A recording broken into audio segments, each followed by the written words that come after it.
Saya Seksuolog Sanji, Opsir Polisi Hindia Belanda. Saya ingin mendapatkan pengakuan dari Tuan Cokro berdasarkan bukti-bukti yang telah terkumpul atas terjadinya kerusuhan di Kota Garut, Jawa Barat.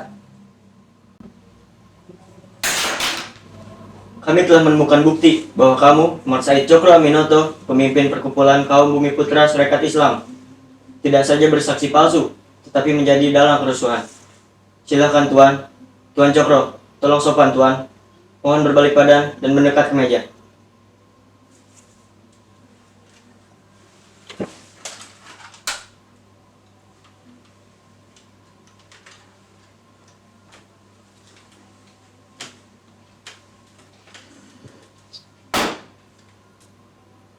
Bukankah kedatanganku sini atas kemauanku sendiri? Jika tidak, para sendadumu itu tidak akan bisa mengalahkan.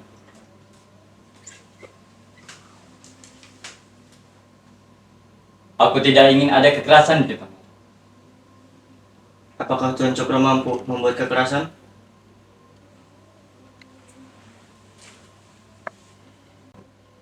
Aku, Umar Said Cokro Aminoto, seorang Muslim Bumi Putra, Ketua Perkumpulan Syarikat Islam, punya 2 juta anggota, perkumpulan terbesar di Hindia Timur, paham akan hukum-hukum Tuhan.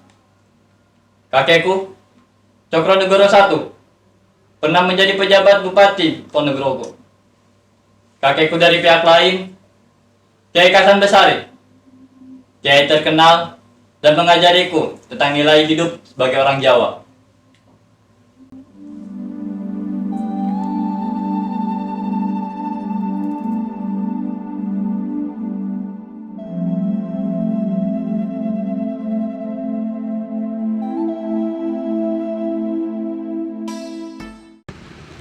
Ada 300.000 santri, 9.000 pesantren, dan sekitar 37 juta jiwa yang ada di Pulau Jawa ini. Tanah ini memiliki banyak buru-buru pabrik, pertanian, perkebunan, dan juga buru-buru pekerja kapal.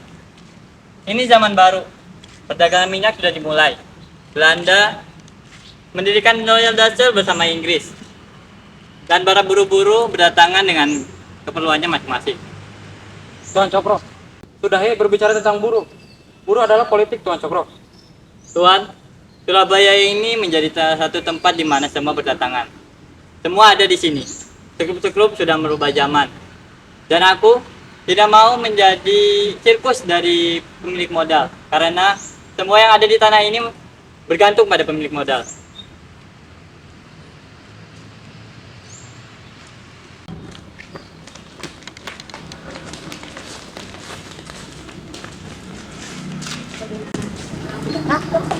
Gimana cara mana yang salah dan mana yang benar?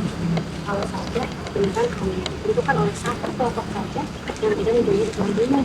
Zaman sudah berubah, tapi cara dan pikirannya belum berubah. Orang-orang itu bikin perkumpulan malah jadi menakutkan. Itu sudah biasa, Bu. Apalagi di mana-mana, seperti di Padiling, Pasuruan, Bauran, ini juga di mana ada Pasuruan. Sama seperti itu.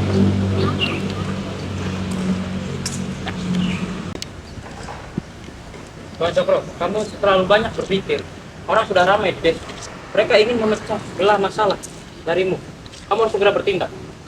Organisasi Budi Utomo hanya mampu mengayomi kaum priai saja. Dan organisasi-organisasi pun hanya mendukung kaum-kaumnya sendiri. Kita butuh sesegera mungkin organisasi yang dapat mengayomi segala jenis masyarakat yang ada.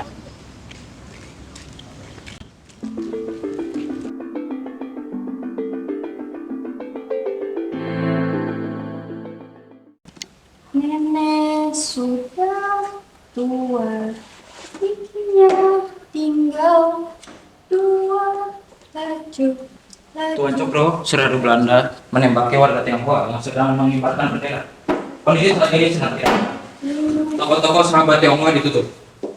Beberapa hari ini, pedagang pribumi tidak bisa membeli alat batik dan kain murai lagi. Mereka resah. Belanda menyebarkan hasutan bahwa pedagang Tionghoa sengaja menimbun barang dan tidak memperdulikan pedagang pribumi. Tuan Cokro, boleh saya bicara sebentar? Ya, boleh. Maaf tuan-tuan, Tuan Cokro, apakah yang terjadi di tanah ini? Di koran, Tuan menyebut revolusi Tionghoa akan hadir. Kaisar Tionghoa akan jatuh. Siapakah yang memimpin revolusi di tanah ini, Tuan Cokro? Kenapa kamu tanya aku hal itu? Tuan redaktur surat kabar. Aku baca tulisan-tulisan Tuan. Banyak kapal-kapal besar berlabuh di Tanjung Perak. Orang-orang Turki, Yaman berlabuh karena Turki sudah lagi tidak aman. Apakah yang terjadi di tanah ini?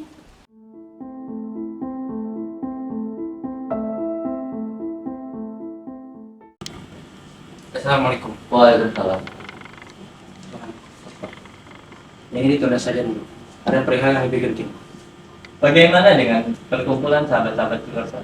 Oh, itu sudah bisa diatasi. Oh iya, perihal tulisan koran kemarin. Aku kira akan minum-minum kopi Torabika. Rasanya sangat luar biasa. Bu, airnya bu, dibeli bu. Mas beli mas. Mas ya. Bu, dibeli bu airnya bu. Mas beli. Itu ada apa ya rame-rame? Itu Cokro Aminoto.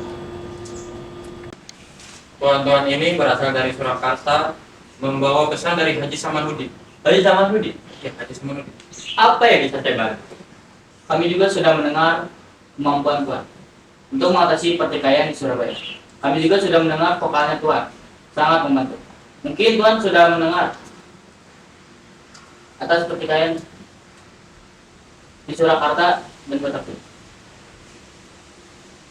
Dan pertikaian di Surakarta mengakibatkan Belanda menuduh kita dan Belanda membekukan perkebunan kita, yang membuat para pedagang tidak bisa berdagang lagi, yang membuat kita mengalami kerugian. Tuan Haji Samanhudi ingin membangun SD yang sangat penting di Surabaya dan ingin menghadapi Tuan sebagai ketuanya. Tentu ini menjadi tugas yang sangat berat bagi Tuan, mengingat kota Surabaya adalah kota pedagang terbesar di dunia.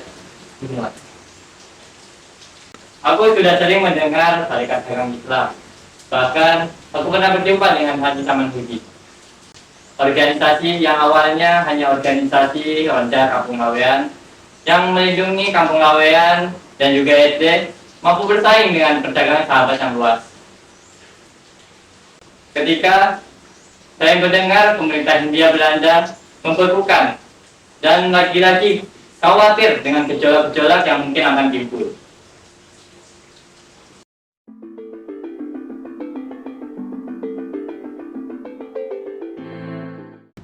Hidup Tuan Cokro! Hidup! Hidup Haji Samanhudi!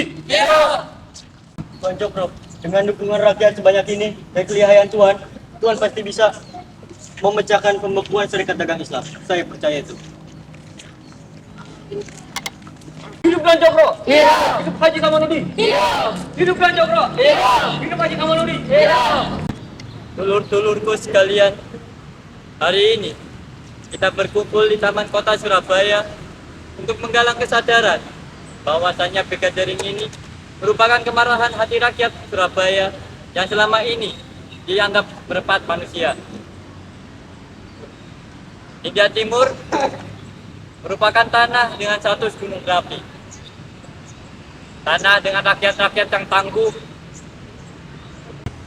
Tarekat Dagang Islam sudah tidak lagi direstui oleh Hindia Belanda, tapi perjuangan harus tetap ada, perjuangan harus tetap diteriakkan. Dan agar perhimpunan akan tetap ada, aku, Tuan Haji Samanhudi, juga para cendekia yang ada di perhimpunan bersepakat mengubah nama menjadi Tarekat Islam.